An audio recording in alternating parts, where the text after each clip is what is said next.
Permasalahannya, apakah yang dimaksud oleh Nabi Ibrahim, yang dimaksud oleh Nabi Daud, yang dimaksud oleh Nabi Sulaiman, yang dimaksud oleh Nabi Isa, yang dimaksud oleh Nabi Muhammad, yang tertuang di dalam surat Al-Isra ayat pertama itu adalah Masjidil Aqsa itu yang dimaksud.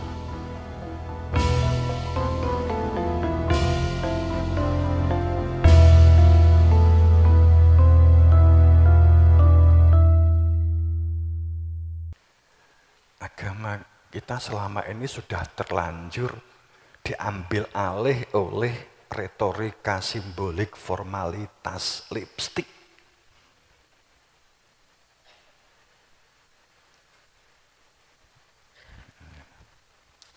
Padahal lipstik itu nganggo kembang sepatu iso. Iya toh? Kembang sepatu, awet loh itu. Awet, mbak usop sedikitnya abang awet itu.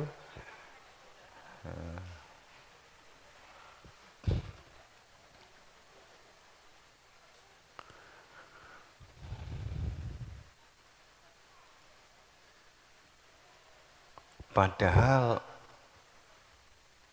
ya saya nggak ngungkap detailnya dulu, ngambang, moga-moga nggak jadi salah paham ya. Apakah berarti kita itu tidak berkiblat? Enggak, semuanya itu di dalam ayat benar 100%, 1000% benar. Tapi sesungguhnya yang dimaksud kiblat, yang dimaksud Ka'bah, dimaksud Masjidil Haram, Masjidil Aqsa itu apa sih? Apa ya model bangunan? Kalau kita mau membuka sejarah apa adanya, engkau udah gendandapan gitu loh. Tapi pada saat kita berbicara tentang itu, para nabi rasul enggak mengajarkan simbolik formalitas yang kemudian dipertahankan. Sehingga ada sejarah bahwa mereka itu memberantas kejahiliahan, memberantas kebodohan, ya kejahiliahan itu kebodohan, kelaliman, dan kepemberhalaan gitu loh. Menjadi tidak masuk akal pada saat sejarah masa lalu para rasul itu berdakwahnya itu dengan menggulingkan berhala. Kemudian setelah berhala-berhala digulingkan, kemudian gawe berhala. Berhala itu entah benda mati ataupun benda hidup yang kemudian dikultuskan. Itu kan menjadi gak masuk akal gitu loh. Sudah menjadi kultus dan pemberhalaan pada saat sudah menjadi fanatik, menjadi alat olok-olokan, alat bulian, alat semuci, alat kemeluhur, alat kemagung, kemudian bahkan menjadi perang, itu sudah pemberhalaan gitu loh.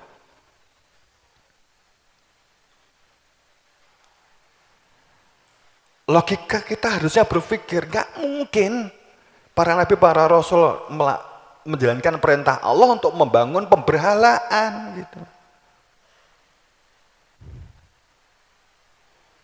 Kalau Allah itu kepada nabi, bukan berarti kultus, karena nabi yang memegang ilmu. Kalau tahu saksi kepada nabi, bukti kesaksiannya, nabi membawa ilmu tauhid, menunjukkan keberadaan Tuhan, tidak menjadi kultus.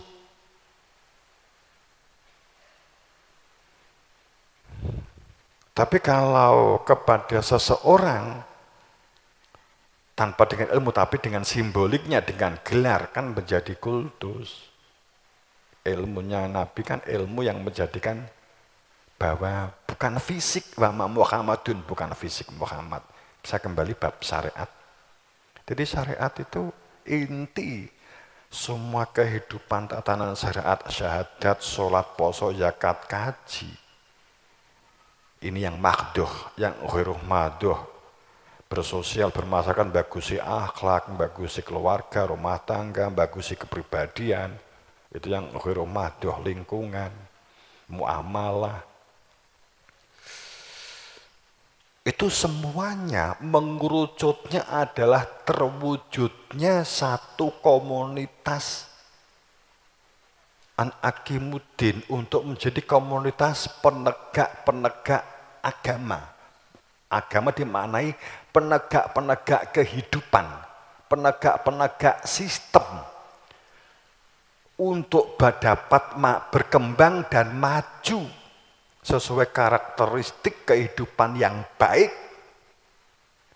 Terjadi dialektika kehidupan yang baik, terjadi satu kultur yang baik,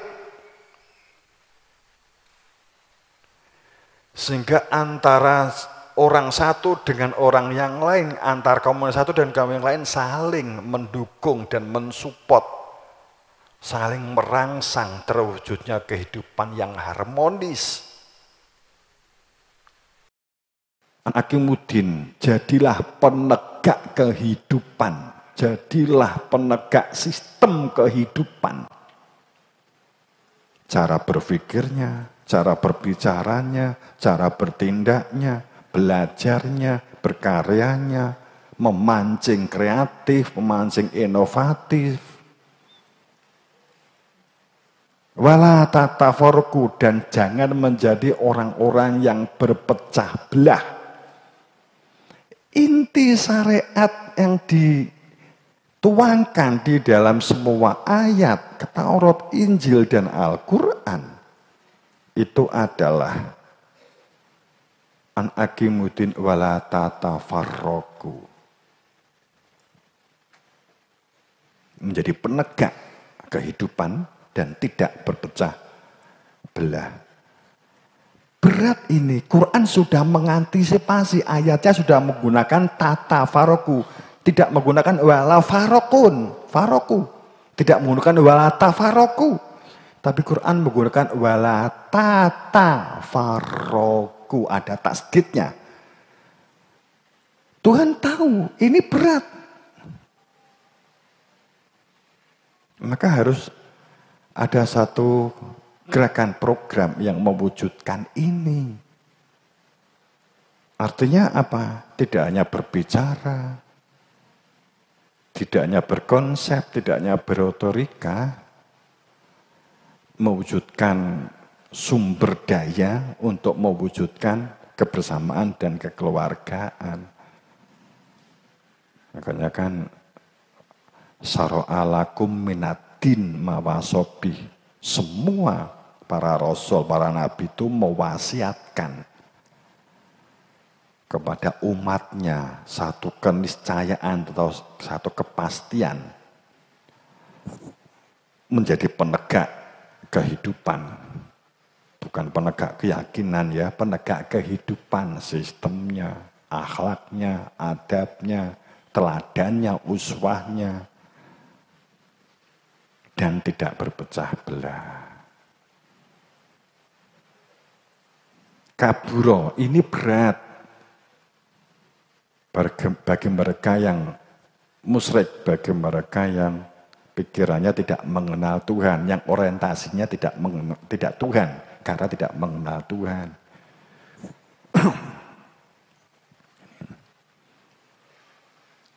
Di syariat intinya itu, intinya bersyariat itu sholat, poso, zakat, semuanya untuk mewujudkan kehidupan sosial yang baik, untuk menjadi pribadi yang maju dan berkembang, dan dalam jalan kehidupan tidak berpecah belah, dalam kehidupan itu harmonis. Itu syariat itu. Ojo mbok ngulek-ngulek sholat sakmene, sholat sunat, mlebu ganjaran, sholat sene mlebu swarga, sakmene entuk lapaha.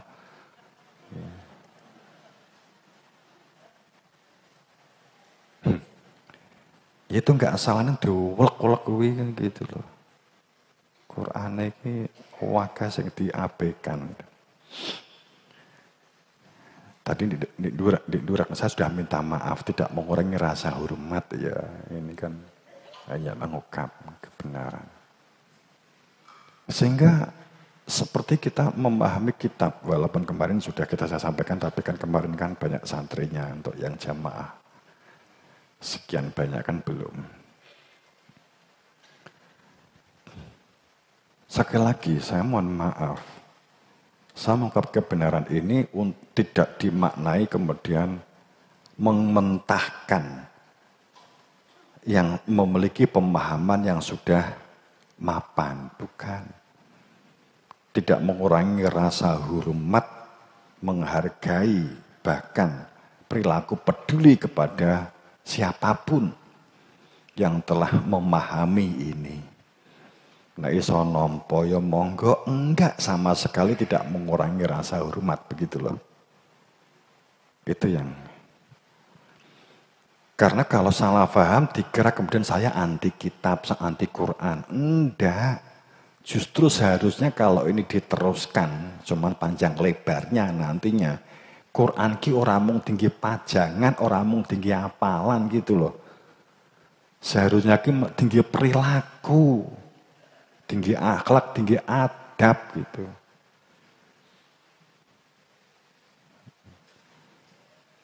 Karena bohong orang syariatnya tertib tapi tidak menjadikan harmonis kehidupan dirinya dan keluarga. Itu enggak harmonis.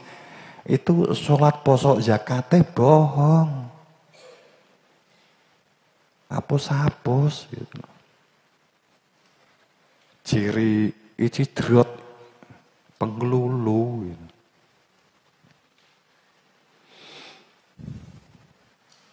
Sholat tahajudnya saya dadekne sugih, tapi saya cetil itu dijrot. Tahajudnya ben bengi bahkan ketambahan ben isu awan. Sholat tahajud bareng nganti awan bareng dari sholat tahajud. Saking sregepe.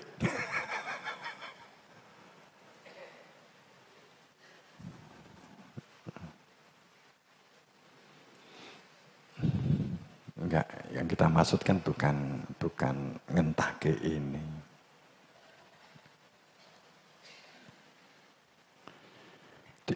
Kita tuh supaya memahami bahwa pada saat berpikir tentang kitab yang menjadi saat ini menjadi profan, mohon maaf, menjadi sebuah pensakralan. Maaf, beribu maaf.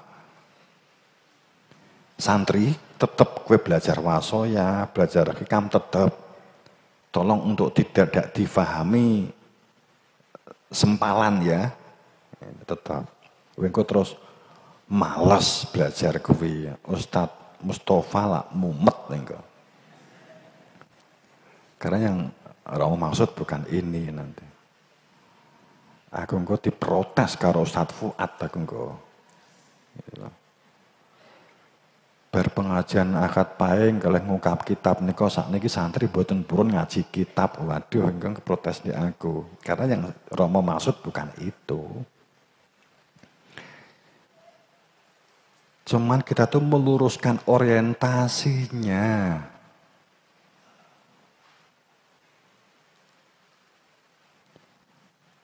Pada saat berbicara tentang kitab, ahli kitab, berbicara tentang zalikal kitab, la raiba fihi, itu kitab yang mana? Saat berbicara tentang wa ma'amani yikum wa ma'amani ahli kitab, itu berbicara kitab yang mana? Saat berbicara bahwa tentang itulah kitab yang tidak ada keraguan sedikit pun fihi di dalamnya, itu kitab apa? Kitab yang mana? Dan pada saat di ayat yang lain berbicara tentang jangan berpedoman pada kehidupanmu itu angan-anganmu, rumusanmu. Wa amani, dan juga bukan rumusan dari kitab, dari bacaan kitab, dari pendahulu-pendahulu kamu. Itu kitab yang mana?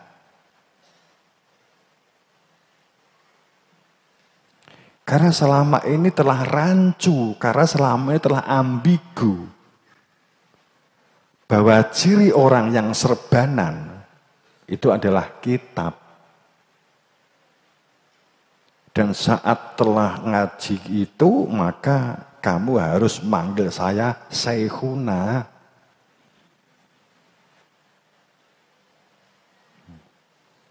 Tapi satu sisi Nabi Muhammad itu ummi, nggak bisa baca tulis.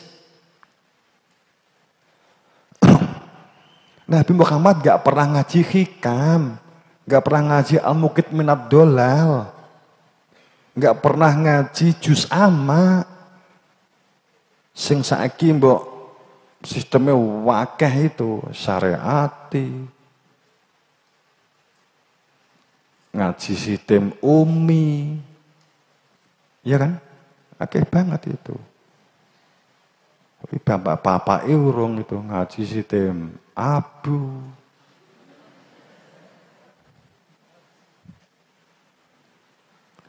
Umi, abi.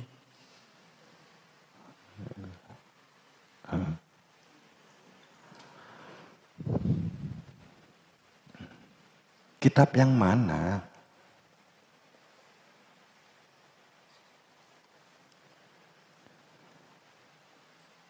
Kita ngambil satu logika begini.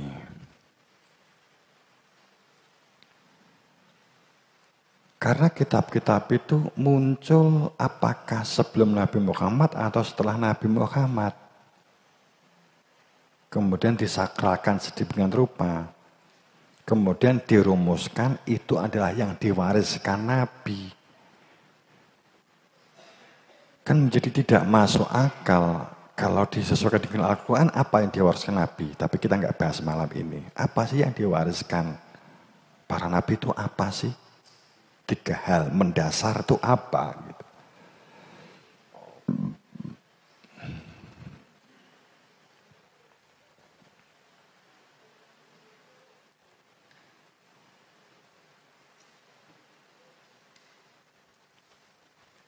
Saat kita berbicara tentang sebuah tulisan, itu hasil tuangan pemikiran manusia.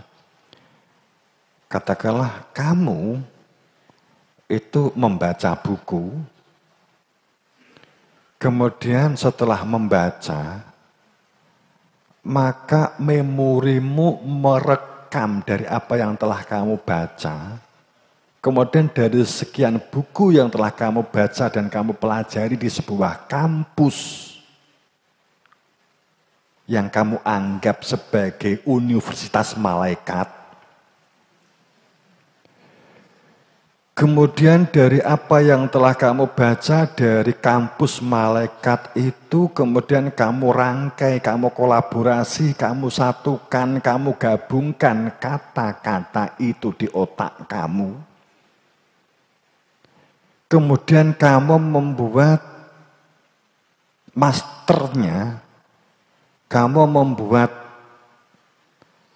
garis besarnya, kemudian setelah itu kamu tuangkan menjadi sebuah kata per kata yang kamu gabungkan menjadi kalimat.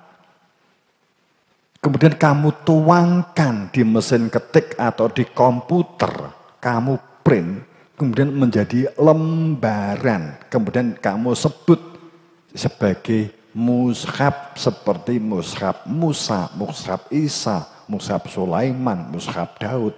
Kemudian kamu membuat mushaf kamu sendiri, mushaf Sukamto.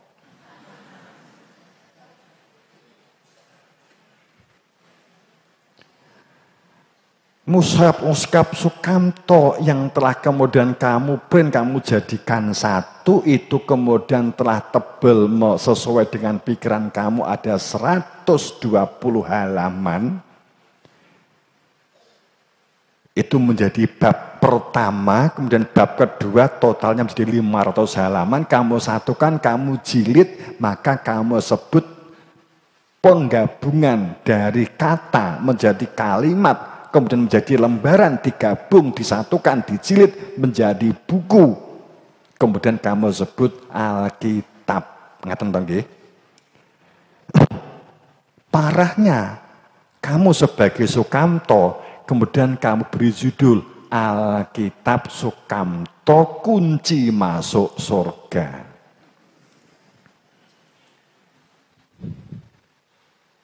Ini contoh loh ya. Logika kita harusnya berbicara. Apakah itu disebut sebagai kitab atau Alkitab yang dimaksud di dalam Al-Quran, dzalikal kitab? Kira-kira. Nggak usah pakai penjelasan deh. Di logika saja. Kira-kira itu masuk nggak? Maaf, beribu maaf.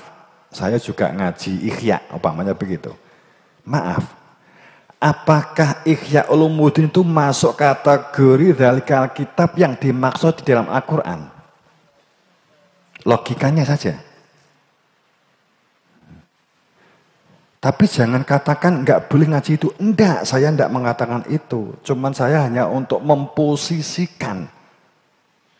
Sepertinya kalau orang itu sudah megang itu, sudah membaca kitab itu, sudah tamat, sepertinya itu sudah menjamin ahli surga.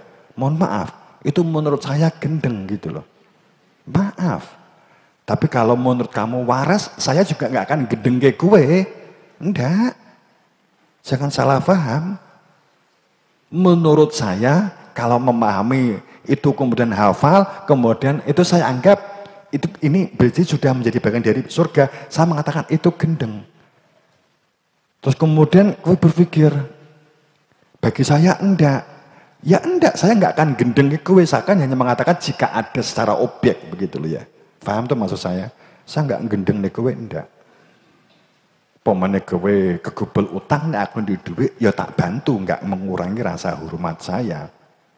Walaupun kowe enggak waras di kono kuwi.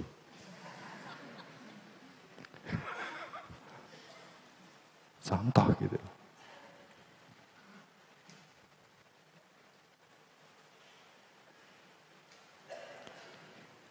Saya hanya memancing sebuah pemikiran, itu kan rasional gitu loh, nggak masuk akal, maka dikatakan sebagai profan. Sesuatu yang sesungguhnya nggak sakral, disakral-sakralin. Maaf, beribu maaf. Tapi tolong untuk tidak abai dengan itu tetap dikaji, tetap mengaji, tetap. Tapi tidak ditempatkan, ya seperti kamu belajar mesin, kamu belajar akhlak itu melalui itu, iya. Tapi ojo ditambahi menjadi marketing. Itu sing seneng kan toko kitab. Maka nek duwe kitab ini berarti cepet bukunya tetap cepet payu ahli surga. Maaf, beribu maaf. Boleh-boleh saya angkat maaf beribu maaf karena mungkin ini pemikirannya bertentangan.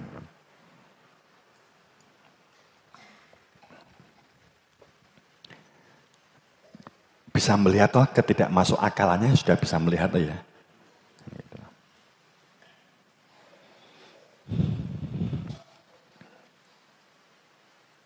Kalau itu menjadi kunci untuk masuk surga ya mestinya Nabi Muhammad sudah membuat itu. Itu kan logikanya. Larbafi nggak ada keraguan sedikit pun, sehingga akhirnya intinya keberadaan dzalikal kitab, keberadaan Tuhan, tahu tujuan hidup, kemudian Nur Muhammad, dzalikal kitab, itulah kitab. Iso ditakoi, iso mbok jak mlaku bareng, dijak maem bareng, kena diteladani, menjadi suri tauladan, begitu loh maksudnya di dalam Al-Quran itu.